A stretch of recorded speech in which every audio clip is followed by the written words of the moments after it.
Welcome to Pastor's Chat today.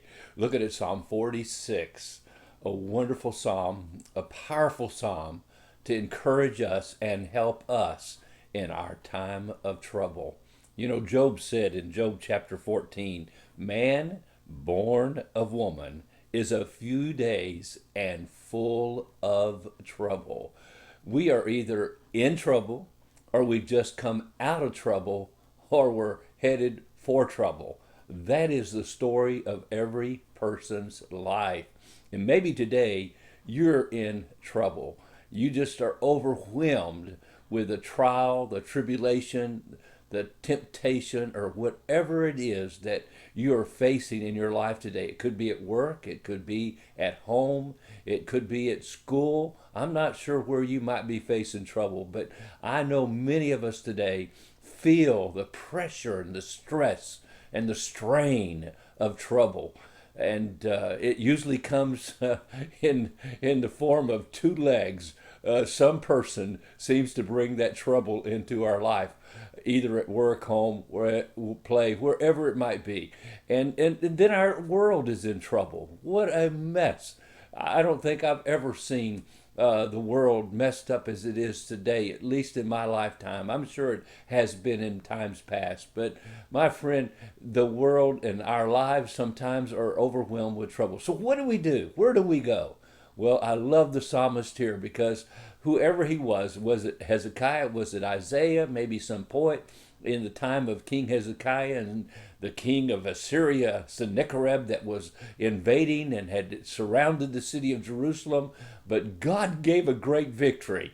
And this psalm is a psalm of praise. It's a psalm of worship. It's a psalm of thankfulness because God did something that was impossible. He delivered the nation of Israel. He delivered the tribe of Judah, the king of Judah, Hezekiah, and the city of Jerusalem from the hand of Sennacherib, this Assyrian king. And my friend, my God is able to deliver you and me today. That's why Jesus said, let not your heart be troubled. You believe in God. Believe also in me. In my Father's house are many mansions. If it weren't so, I would have told you. No matter what trouble comes our way, we can trust him. Now let's read these first few verses again. God is our refuge and strength, a very present help in trouble. Don't you like that? A present help, not a past help, not a future help. He's a present help right now, present tense. You can trust him today to meet that need, to give you the strength you need. He's a refuge. He's a place that you can flee to. He's a high tower of refuge. You can go to him. He's on high. He is able to meet every need in our lives.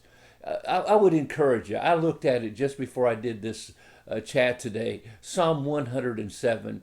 Some 4 times it talks about the people. They cried unto the Lord in their trouble, and he delivered them from their distress. At least 4 times in Psalm 107. They seem like a ship in the middle of a storm at sea, and they're about to go under for the last time. And it says they have come to their wits' end. Then they cried unto the Lord in their trouble, and he brought them into a safe harbor.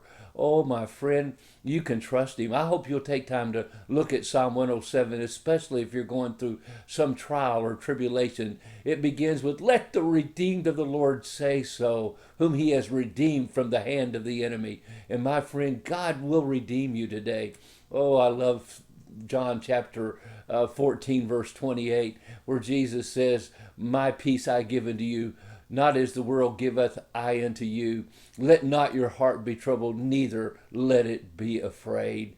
Oh, my friend, Jesus will give you peace today if you'll trust him. He'll give you strength today if you turn to him. That's what this chapter is about. That's what it's talking about. And that's why he says in verse 2, therefore we will not fear. And then he goes through an earth that's in total turmoil.